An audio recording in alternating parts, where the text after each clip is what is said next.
When you see an illuminated form, it's actually the shadows that are helping your brain decipher the three-dimensional shape. So getting the shadows right in a painting is one of the most important secrets to rendering the form.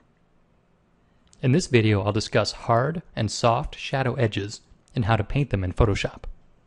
The example that I'm using here is a Greek statue, but this theory can be applied to any sort of form at all.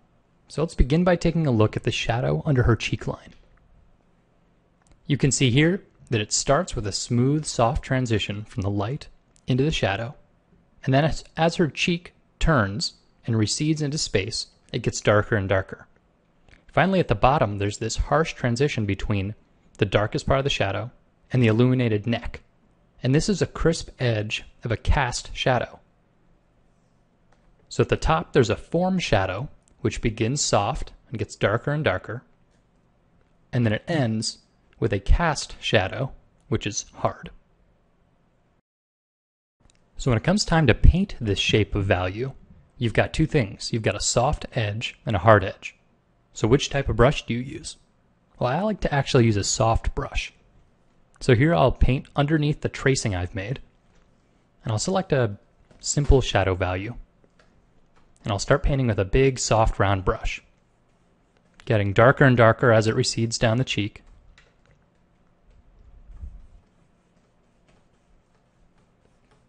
But then I want that sharp cast shadow edge.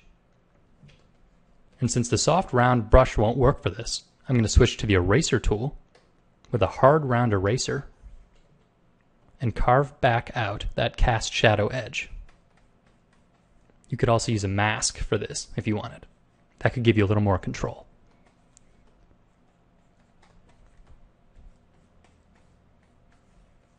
So there you see I've given the shadow its two basic components, the soft form shadow where it begins and the hard cast shadow where it ends.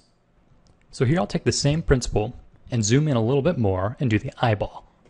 So I'll begin by the shadow cast by the brow ridge. It starts with a soft form shadow at the top, gets darker and darker as it goes deeper into the eye cavity, and then it ends with a sharp cast shadow. So I'll use the hard eraser and erase out that bottom bit. And then to protect this, I'll make a new layer, and then I'll do the eyelid.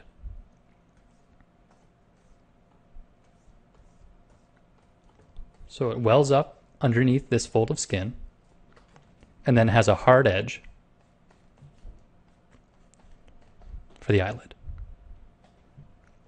And you can continue in this manner, making a new layer, putting in the soft edge, and then erasing out the hard edge, and render your entire form this way.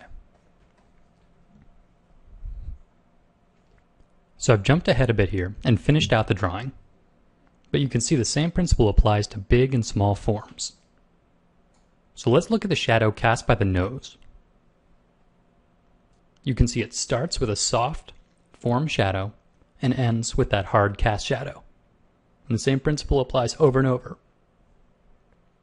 The upper lip, the lower lip, the cheek, it's everywhere.